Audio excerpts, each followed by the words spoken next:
Okay, good morning, everyone. I'll apologize for my voice. I'm getting over a cold, so I'll have this husky voice for another couple days, but hopefully you can understand what I'm saying and why all this is popping up. Okay. All right. I'm David David Intersimone. I've been involved in the developer tools business at Borland, Enprise, Borland, Code Gear, and now Embarcadero Technologies for the last 28 years. I've been a computer programmer this September. Well, it is September. So this month, I wrote my first computer program 44 years ago on an IBM 36040 in college. It was a prime number generator application in Fortran. Punch the cards, put it in the tray, wait a few hours, and get the printout back and hope that it didn't get flushed.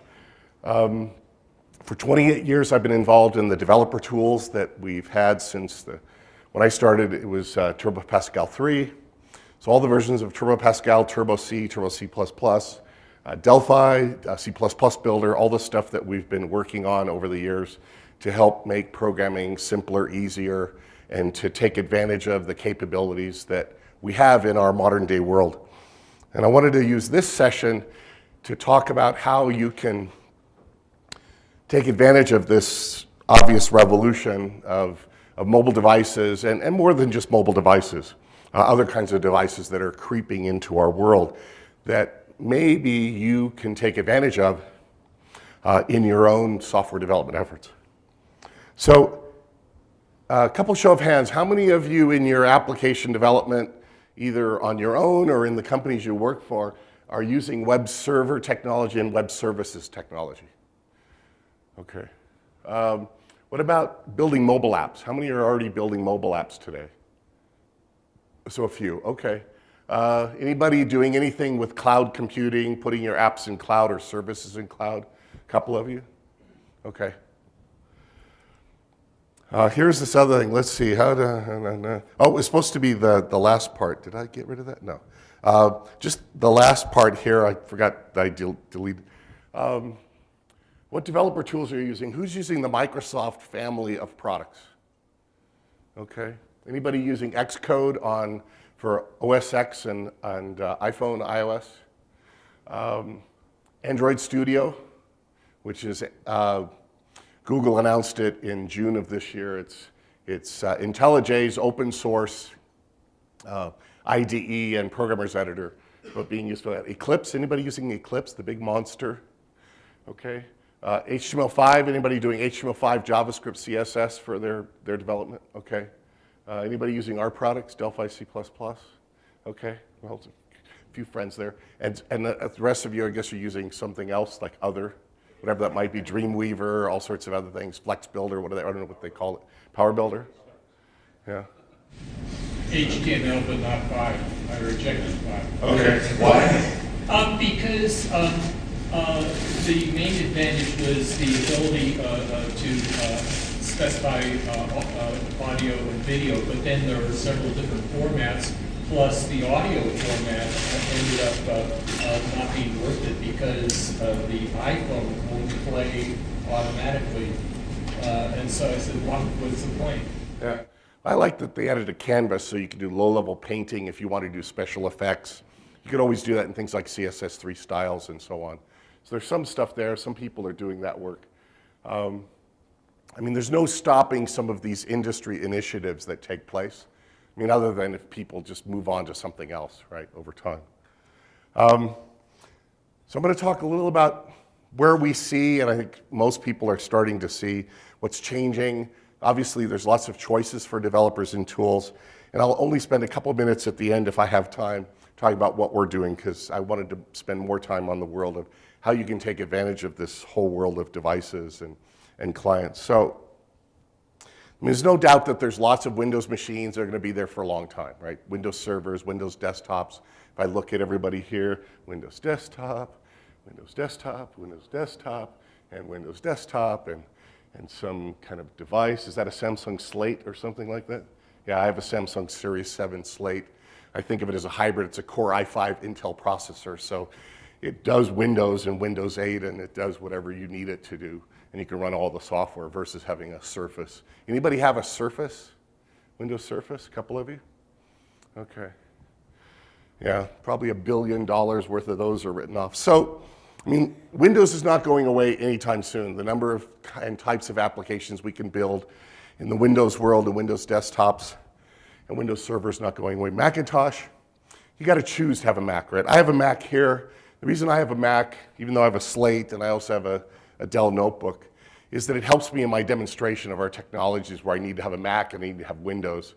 I'm running Parallels for my VM software. I used to use VMware Fusion, and they seem to piggyback each other in technologies that are supported. So it's easy for me to carry a couple very thin machines when I'm traveling around the world. But of course, the number of mobile devices, I've got 4 here. I've only got 2 plugged in right now, a Galaxy S4 and an iPad.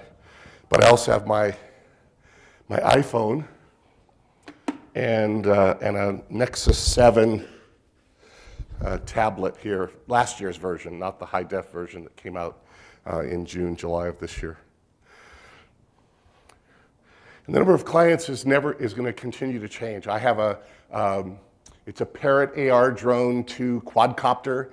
It's got 2 high-definition TVs. It runs Android. It's an access point, and you can program it to do things. So if you want to do flybys of a vineyard, because you sit on your porch and see how your grapes are doing, keep track of your livestock, whatever, it's like $300 quadcopter. It can fly for about 40 minutes with an extended battery, and you can just sit there and control it. I've got a plug-in device, which is a data recorder and a GPS, so that you can precisely navigate around your property or whatever you might use it for on those kinds of areas. This is a Pebble watch. It's a programmable watch. It was the record holder for Kickstarter projects until recent time. And so it's connected through Bluetooth to my iPhone. So when I get SMS messages, emails, calendar events, it pops up on my phone. It's got a vibrator in it, an accelerometer, so I can use it for other kinds of things. We've got other kinds of devices that are showing up in our world: home control, payment processing, and so on. And that's going to continue to evolve over time. Cars, you got in-dash replacements, or if you got a Ford motor car, some of them have Microsoft Link put in, so you can connect your devices to your car and even upload apps and so on. I think this graphic, which came from a whole set of data over time for market share and what was happening, we lived in this Microsoft and Intel world for about 30 years, and it's changed dramatically over time. Some of us might remember a Commodore VIC-20, a Commodore 64. I might remember the Amiga and the old Atari 400, 800, 1200, 5200s. These days, the action seems to be around Android and Apple devices in this kind of changing landscape of what's going on, and what you might think about having software that you build be either embracing these kinds of devices or completely moving your applications over to those kinds of devices, or maybe putting them in a cloud infrastructure and then having some thin client that's running on a device that connects into that infrastructure. This was, I copied this in a picture from NBC News. This was just for Q2. Samsung sold, 3 times? A little less than 3 times the number of phones in Q2 of 2013 than Apple did. That's just one manufacturer. Then you had HTC, Motorola, LG, just a whole bunch of other people on the Android world. So Apple will always be there, but we always have to think about how we can sell as much software, how can we build as much software for our users to be able to interact with our services, with our software, our infrastructure. This was came out a few months back, and it looked at sort of market share dynamics over time.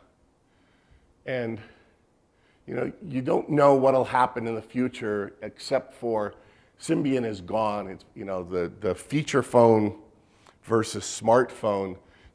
Feature phones, limited number of features in the phone, were very popular still outside the world, very low cost, little Nokia phones and things. Maybe you could send them SMS, maybe do a calendar and alarm, but that was about it. They weren't as fully programmable. I think it was July that smartphones passed feature phones in world market share for new devices being sold. Everybody who follows the news knows the sadness of what's going on in the world of RIM and the BlackBerry, right? It's going to disappear from the planet here or be in some specialty genre somewhere along the way. Don't see any future there. Microsoft, I think the jury is still out until we find out who the next CEO for Microsoft will be and where that person is going to take the company, until the Microsoft Nokia acquisition takes place that gives Microsoft a faster entree to the world of smartphones than they could do on their own. But it's clear that Android is racing ahead and not slowing down for anything or anyone. And Apple will always have this cachet as it relates to the kinds of devices and the work. This is a Gartner Group chart that talks about how tablets are changing. When I go to meetings, I carry my iPad and I use Evernote, and I take notes in the meetings. I don't carry my computer unless I have to do something extra besides take notes and action items and so on. But when I go into meetings at work, there's still a lot of people drag around their notebooks. That's fine too. I guess it depends on the meeting and what we're trying to do. But tablets are becoming the new netbook, notebook, device of choice. One of my daughters only has an iPhone 5 and an iPad 4. She has no notebook computer, desktop computer, anything anymore. Everything she does is in Google Docs and Google Calendar. She does all of that stuff in the cloud. And we see new generations of users, that's their computing world. That's their entree world into the kinds of software they run, the applications they run, whether it's time and billing. One of my other daughters is a jazz pianist, and she keeps everything on her iPhone, all the gigs she does, how much she gets paid. She uses the GPS to know how far she drove so she can dump all that stuff out when she has to turn in her IRS taxes at the end of the year, because she's an independent contractor as a jazz pianist, right? So her world is not some time and billing software on a PC. She's doing it in real time on her phone. And so the location-based system, GPS, helps her keep track of the miles and the time that she spends. And again, smartphones, iOS and Android, and a little bit extra. This is from a Gartner Group report. Again, it's just going to dominate the world of these smart devices. This was tablets again. Microsoft showed a big increase because they had no market share before with the Windows RT Surface. Of course, they also then after that time announced they were writing off $1 billion worth of Surface Ones that they couldn't sell. And they were basically giving it away to schools to use because they couldn't sell them. A lot of people are using cloud systems like Twitter and Picasa and Facebook and you name it for infrastructure services. And now the interesting challenge is how to integrate those kinds of systems into the world. I think there's some sessions during these next 2 days about how to run your business and how to drive sales in Facebook. You might also think about, for the software you're building, how can I integrate with where my users might be hanging out and the kinds of things they want to do? Can I reuse some of these cloud-based services? They have very nice interfaces, usually a RESTful interface call. Maybe they still use some old school interfaces, some APIs. But how can you think about how your software would be better? Whether it's small business accounting, whether it's some specialty software, given that humans want to hang out in some of these social networks or reuse some infrastructures. And then what are the APIs that you should use? Mostly it's REST these days and something called JavaScript Object Notation, or JSON, which gives you a nice, easy way to pass objects, to parse the data. We used to talk about business to business and business to consumer with XML. That was years ago, how Boeing would work with all of its suppliers. And that's still around, but that's so 10 years ago. People are starting to use things like NoSQL databases and other infrastructures and passing very simple pieces of data back and forth, passing objects back and forth to get business computing and business processing done. And of course, everywhere we read, everywhere we hear everywhere we see people their businesses are being impacted, and they're having to respond to what's going on in the world of the modern internet and these devices. IBM was pretty smart. They got out of the desktop business and the notebook business. I think if you have an IBM ThinkPad over there, now it's Lenovo, right? Dell trying to get into more services side business, because the days of notebooks and netbooks, ultrabooks. Intel trying to figure out how to get people to use more of their chips versus all the specialty ARM processors that are out there. Facebook finally being above in their price, their introductory offering. Facebook originally did their mobile interface all using HTML5 and JavaScript, but it didn't perform well. If you're doing simple interface things, it might be okay. But they rewrote everything in native code for iOS and Android to get that fast interaction, right? Especially when you're doing lots of different things on a Facebook-type platform. If all you're going to do is log on, do a bank transfer, and log off, that's pretty simple interaction with the system. But when you're uploading video and pictures and navigating around and doing all sorts of things, communicating with people, you want that crisp experience that takes place. So for those of you that haven't moved to mobile, but you're thinking, how can I think about the world of mobile? We've seen a lot of our customers, and we've talked to a lot of other developers who are moving from a desktop world into a mobile world, or how to think about how to move an application. And there's lots of different things that can make that migration simpler if you just think about a few fundamental things. And so we put these into these 5. Some other vendors have 7 or 10 things to watch out for. 5 seemed to be an okay number for us. First is trying to take a desktop experience and force fit it into a mobile or device world. Now, on a tablet that's high res, like an iPad 5 Retina display, you can almost do a full desktop type application. But on a smartphone, even this Galaxy S4, or heaven forbid, this is an iPhone 4S, trying to figure out how to lay everything out. Number one, these devices don't have menus like Windows and Macintosh, where you have a mouse and a menu system that you can navigate around. You use more tab-based operations or little pop-ins from the side to select functionality that you want to move to navigate to different parts of the application. So, and I tried this actually. I built a master detailed customer and order-based application. And I did it by having a form at the top with customer information, demographic, and then a grid at the bottom which had the orders for that customer as I navigated through customer to see who owed me the money and what the aging was. And on a pad it wasn't bad, but when I put it on the phone, you couldn't display very much information. So you now start thinking about one part of a form that has the customer information. Then you tap on a customer and get the customer demographic, and then you swipe with your finger to go over to the orders page and to the inventory page and the payments page and so on. And you see that a lot in these constrained desktop type.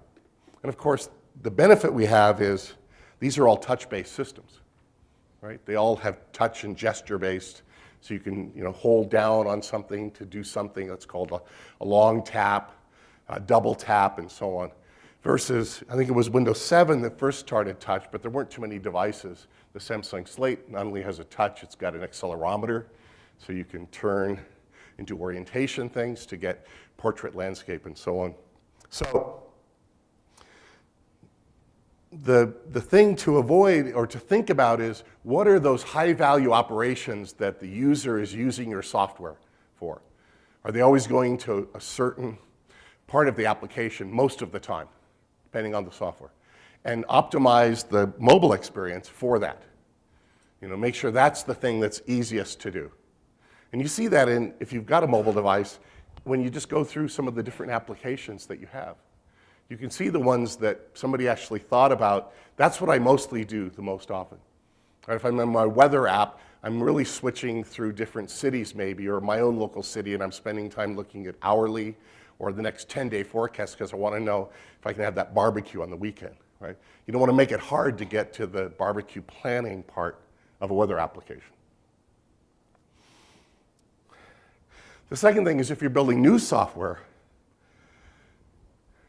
try to think ahead and say, even if you're not doing mobile today, you'll want to have this software running on mobile and optimize for the mobile experience, because you can always bring that mobile experience back to a desktop world or to a browser world, right? You've got the real estate. You can combine multiple forms back into a desktop world. So making sure that your buttons are big enough, right? You can't have these little buttons because human fingers are big or bigger than a mouse pointer, right? Remember, you don't have a mouse unless you have some device that pretends to be a mouse, but really it's a device like a stylus that's simulating your fingertip in some way, right? So making sure that you think about, how can I deal with clicking, not clicking the mouse, no right mouse button, left mouse button, working in that touch-based world. Because you'll want to, when these notebooks disappear and these desktops disappear, you'll want to be able to sell your software and your services to people who are going to be using these form factors and devices. And then there's lots of different tools and technologies for building applications for mobile devices. But when we did programming in a desktop world, we didn't want very much in between us and the hardware and the operating system. That was the benefit of doing Windows programming. We could call a Windows API, but we could also get to the device context. We could get to the window handle. We could get to the operating system to do whatever we wanted. To get to the hardware, to get to the memory, and so on. If I start using Java virtual machines or JavaScript engines or HTML rendering systems, those things aren't something I built, right?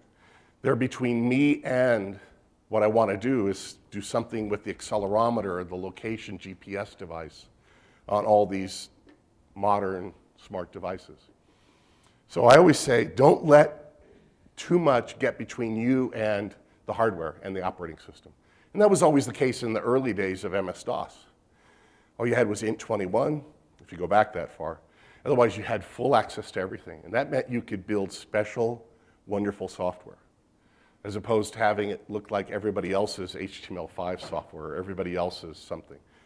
The other thing is that if you think about having to wait until somebody fixes something into a big runtime engine that you're relying upon, whether it's .NET, whether it's Java, virtual machines, a WebKit runtime that comes from the Mozilla organization that's then modified, is try to make sure that you still have control and access to everything that you need. Now, if we all had the luxury of having lots of time and lots of money and lots of programmers, then we would rewrite everything we ever did multiple times for every platform. Completely rewrite it for Windows, completely rewrite it for Mac, completely rewrite it for iOS, completely rewrite it for Android, do a BlackBerry version, whatever it might be, a Linux version. Now, you could always decide, if you don't have the time, you could hire a contractor, right? You say, oh, okay, I do the Windows version. I'll hire some developers in Lithuania or Estonia or somewhere and have them do the Java version and the Android version, the iOS version. Well, then, when they're done, who maintains it? Does it come back to you and you have to think, do you have a long-term relationship with them or some group in India? Wouldn't it be better if you could write the same application software and just have it be magically compiled for each of the different platforms that you want to take your software to? So if you can use a single set of code for your business logic, a single set of code for your user interface, a single set of code for your database access, and so on, wouldn't that be better than having to write it over and over again?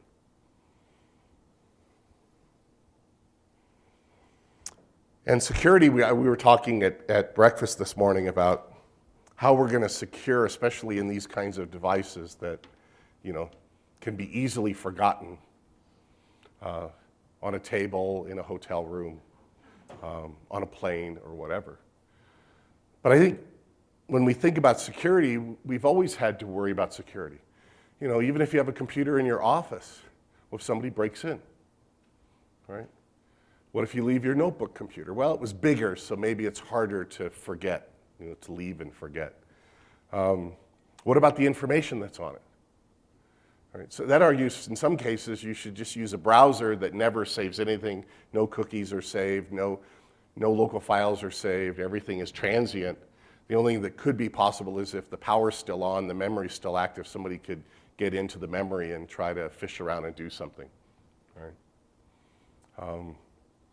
So if you don't control all of the code, and if you don't have access to the source code for things that you use to understand what might be going on.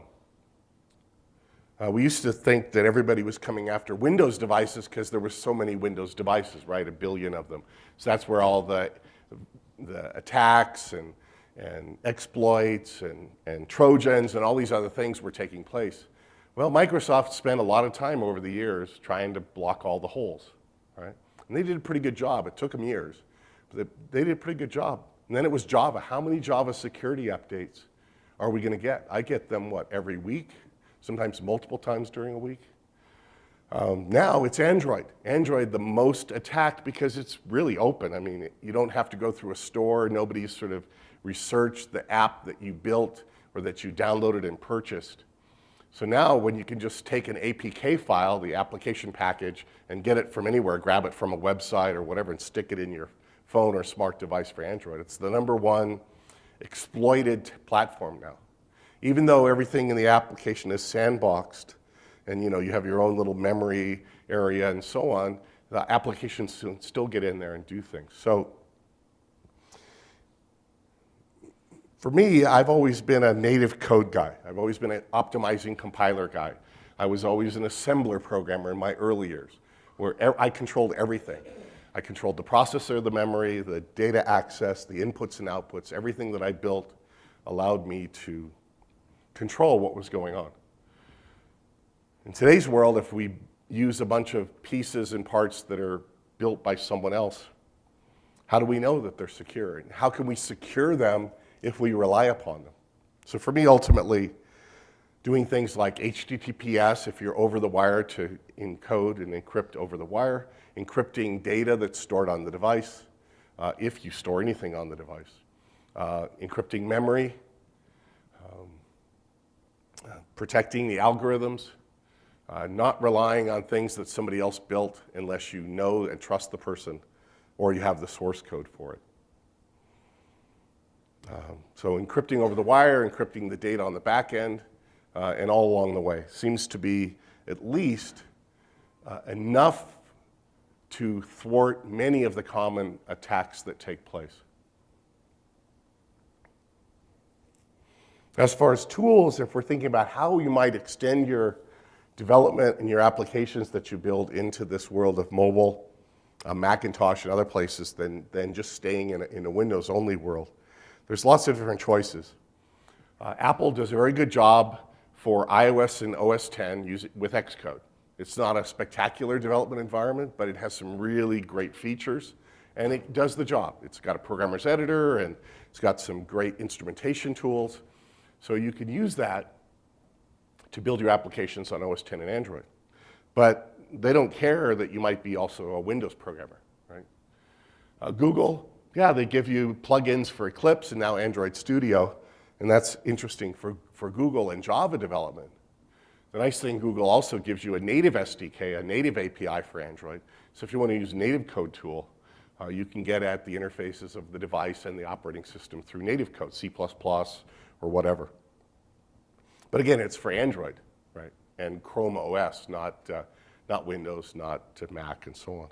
And Microsoft with Visual Studio, it's great for Windows and .NET and Windows devices, but it's not going to help you if you've got a SQL server or a SharePoint server and you want to hook a mobile device that's not made by Microsoft to get to all of that.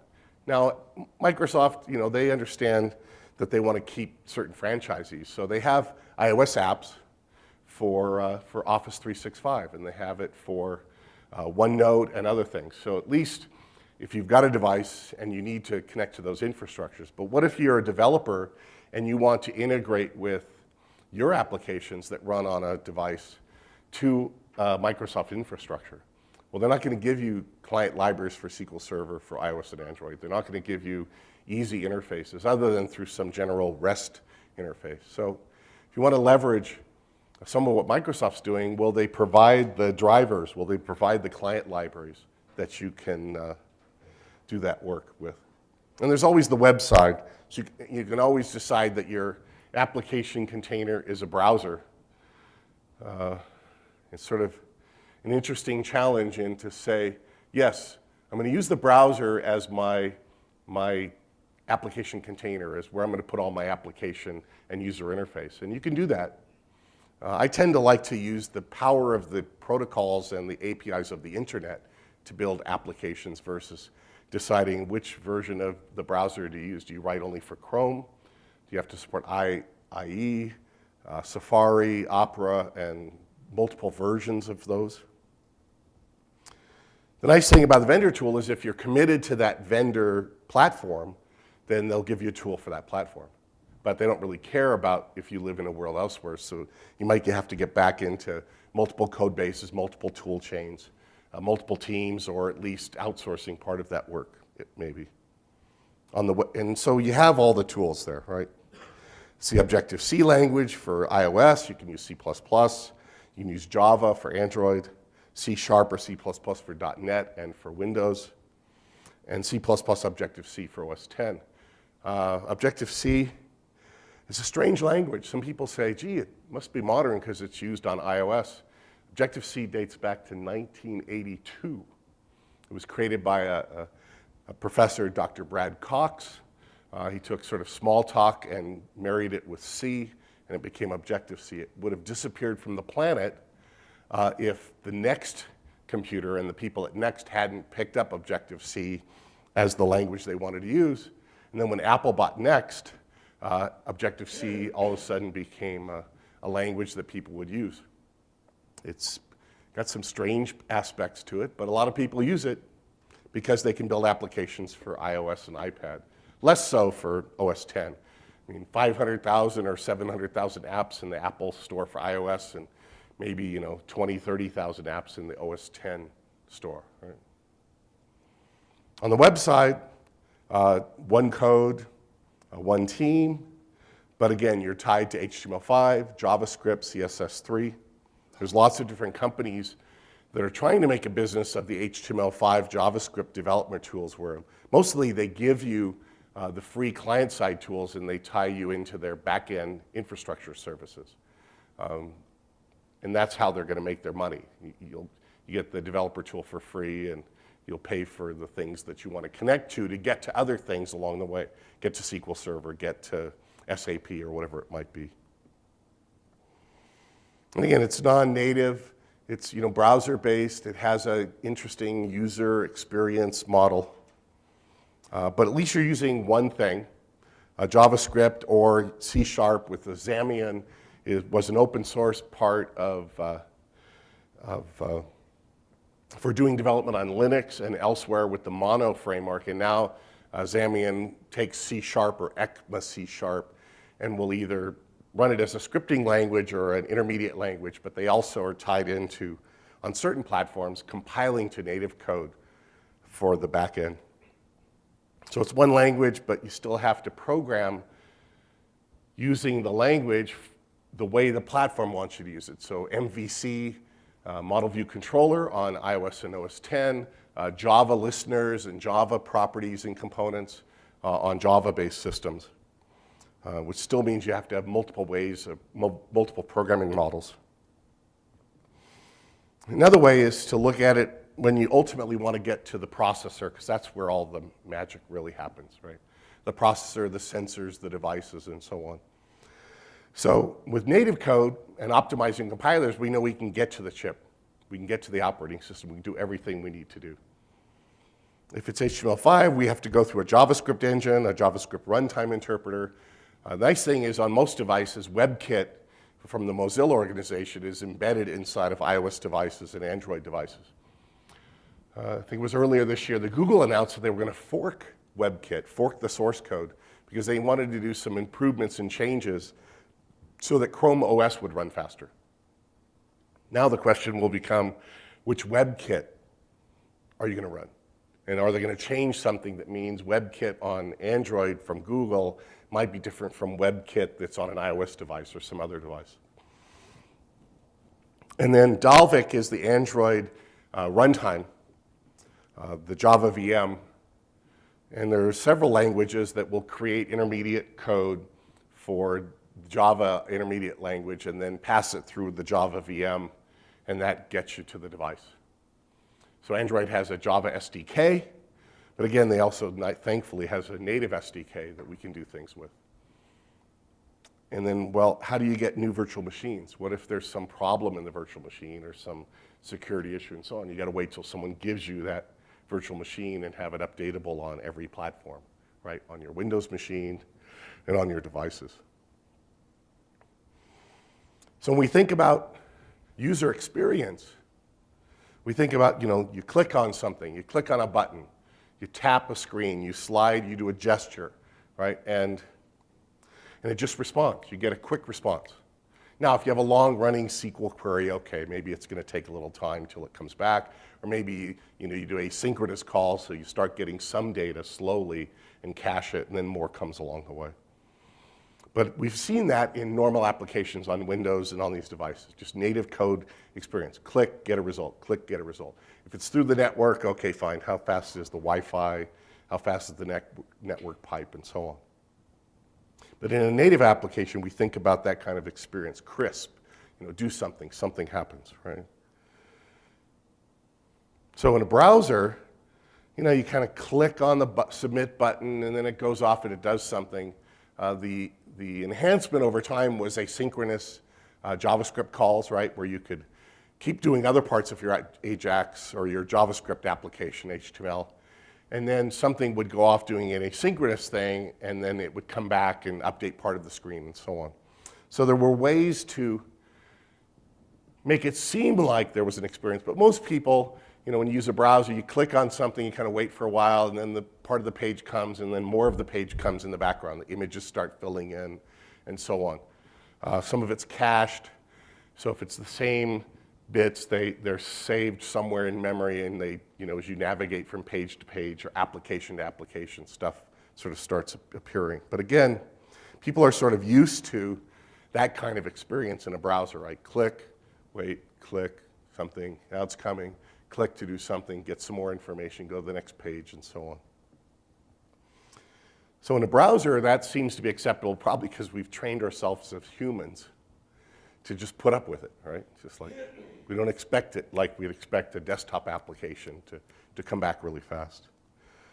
But in apps, if you have to click and wait, unless, again, you're doing some query update of 1 million rows of a customer database, there might be some reason that would happen. But again, since we could have timers and have access to the interface and the operating system, we could play all the normal tricks that we've learned for the last 20 or 30 years, how to trick the human being to think that something's going on. Just try booting up Windows and try to, when the desktop comes up, try to click on something while Windows is still loading more of what it needs to load in the background.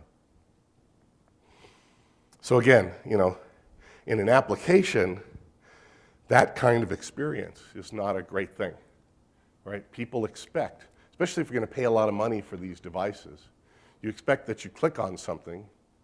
I don't know why I got in weather, but okay. That it's going to respond. You click on the camera and the camera comes up, right, and so on. And you take a picture. You don't want to have to wait for it to come up and then the picture thing that you wanted, the funny animal or whatever, is gone, right?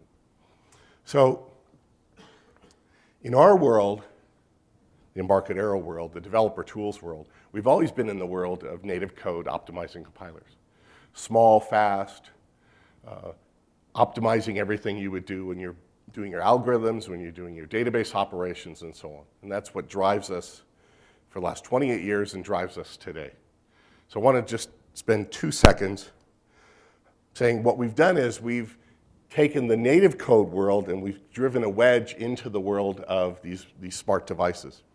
So you get that native code experience, the user experience, crisp user interfaces that you designed. You can do it all in one set of code, and you just use multiple compilers to compile it for all the different platforms you want to build for. So whether it's an iOS, Android, Windows, or Macintosh, you take your project and you just set the target platform, say rebuild, and you now have a native code application for each of these different platforms, Windows, Macintosh, iOS, and Android. And that's what we've been doing the last couple years. We can connect to every database that's out there with high-speed interfaces using the native drivers of the operating system and the native drivers of the database vendors. You can connect to any kind of service, whether it's a SOAP server, a REST server, a cloud-based service. We have the interfaces for all of those. So if you want to leverage all of that in your application, you can build it. And let me just show you a quick example. Here's our IDE. I've got, this is just an empty application. I started that by saying File, New, Mobile Application. We give you these templates. These are the common used templates in mobile apps. A tabbed, multi-page template. I chose a blank application. In this case, header, footer, that's sort of a standard. We picked all the different standard models from Apple and from Google that people would care about. And then we just do the normal thing of building a user interface. And I don't know why that's painting funny over there. It's kind of weird, but something going on here. So I'll put a button down. This is probably the simplest application we'd ever build. There's something going on with my VM. I'm not sure why. Okay. That's really weird. Okay. And we'll double click and we'll just say button 1, text, set its text property equal to 42. That's probably the fastest.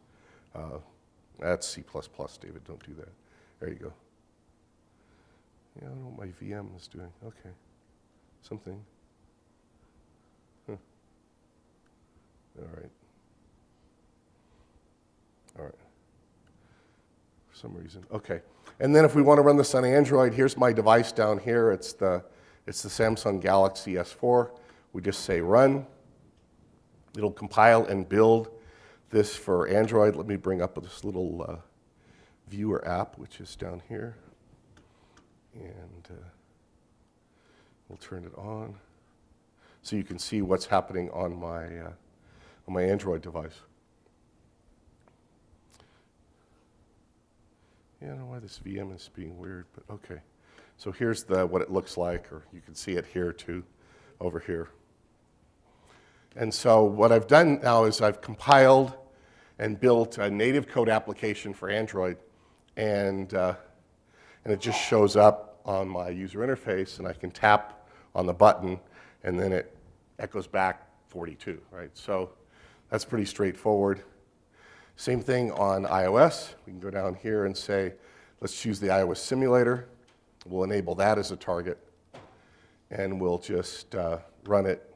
And now it'll use a Delphi compiler for iOS simulator, and it'll compile it, and we'll switch over to the Macintosh side, and we'll see that application show up over on our iOS device, or in this case, the simulator. Now, is it having to push out any Delphi components to the device so that it can run, or is it pure? So we link everything. It depends on what you do. Like this button, that's our button. If you use a calendar, it's the native calendar component on the Android device or the iOS device. So we wrap some components with the native controls underneath, and other components, we render those components as bitmaps, so they're pixel for pixel compatible. What did I do here? Oh, you know what? I probably didn't set the IP address of the connection. So I have to go in here. It doesn't know the name of this guy, so 172. We have a little listener on the Mac side, which this PA server is their platform assistant server. It's a remote debugging interface. It's also a conduit, so the Windows-based IDE can talk to the Mac or the iOS device. And its address is 172.1.6. Let's see, 1.6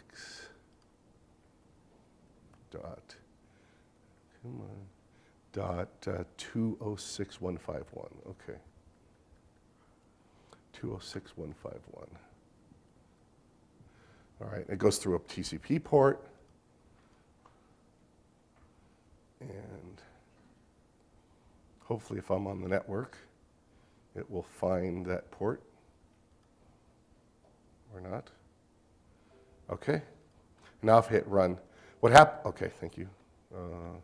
Okay, so if I hit run, what happens is we compile on Windows, we link with some of the static libraries that come as part of iOS, and then we build an executable and then deploy it by sending it through that TCP IP to that platform assistant server on the Macintosh side. And here's the simulator. And we can zoom this. Let's scale this so it fits more. And here's this button. Now, I've updated my phones to iOS 7, so this button has this kind of blue style. When we click on it, we get the 42. That's that new flat iOS 7 style. If I had a device that was 6.1 or 6.0, I'd still see a traditional button with a traditional look and feel. It's just part of supporting iOS 7 is to do things the Apple way. And this was just a button, but it could have been, a form with customer information, with a database connectivity, and so on. We support SQLite and our own Interbase database on the devices, but you can also connect to remote databases, Postgres, SQL Server, DB2, Oracle, whatever it might be. Informix, it goes on and on and on. So the idea is an IDE on Windows, multiple compilers for Windows, Mac, iOS, Android. Our runtime library, which we give you the source code to, our framework that does the button handling. So if you know about event-driven programming, like you've been doing for years on Windows, you get a message, you click on a button, you do something with it. You get a data change, you do something with it. You know how to program using, and this is the Delphi language. We'll have our C++ version by the end of this year for iOS and Android. So one set of source code for everything you want to do. 2D application, 3D application, game programming, whatever it is your user interface wants to be, all that's available. So I have a couple minutes for questions. Yes? Will code that you compile be accepted by the Apple Store? And if your solution is, then there's a follow-up if your solution is Objective-C. So there are apps inside of the Apple Store that have been accepted. So there's no issue at all. There was a time back in iOS 4 where Apple said they don't accept Objective-C, C++, and JavaScript. They got rid of that about 2 months after they added that into the iOS 4 SDK approval. You can build whatever you want. You may still run into an issue in the Apple Store if you don't follow the Apple user interface guidelines. If you start with the templates in our project, then you have a good starting point, but you can also do bad things. So if your buttons are too small, you can resize buttons in our IDE. We don't constrain a button. Apple says it must be 40 pixels by 40 pixels minimum, because that's sort of the fat finger touch.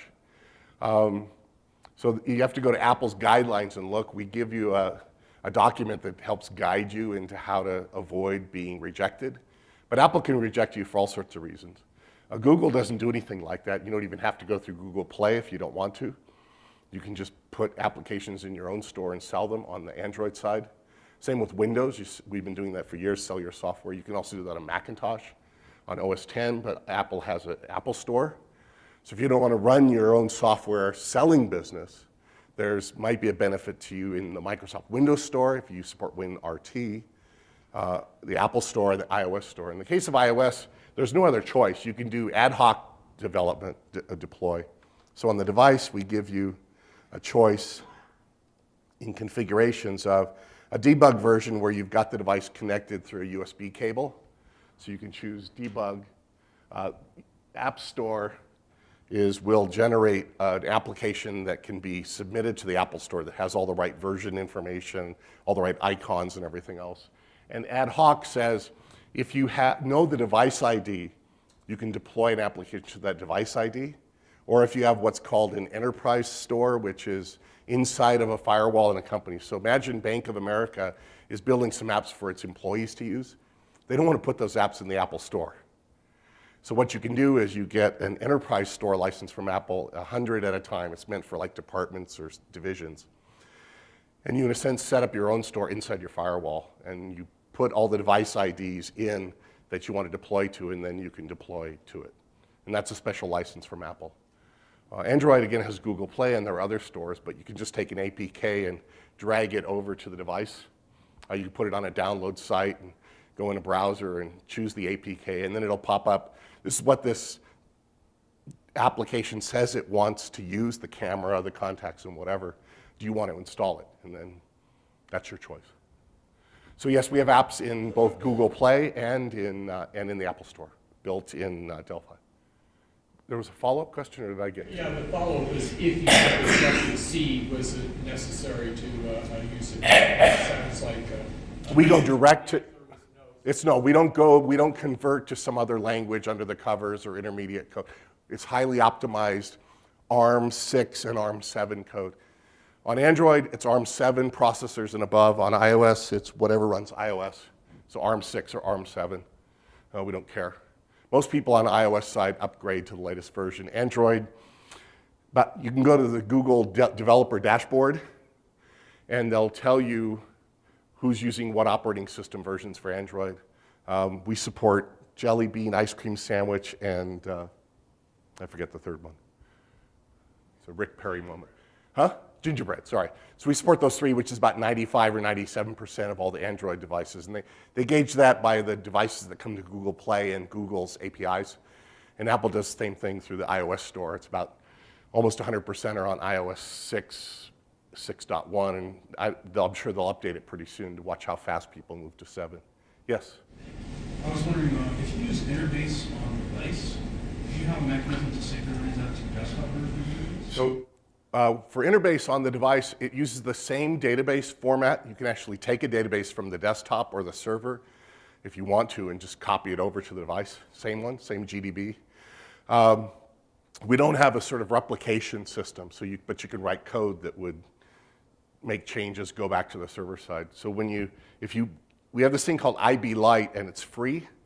So if you have a copy of our product, you just get a license key for IB Lite. It's full ANSI SQL 92. It has one transaction active at a time, no encryption, and that's free deploy. You get a key and you can deploy applications forever using Interbase.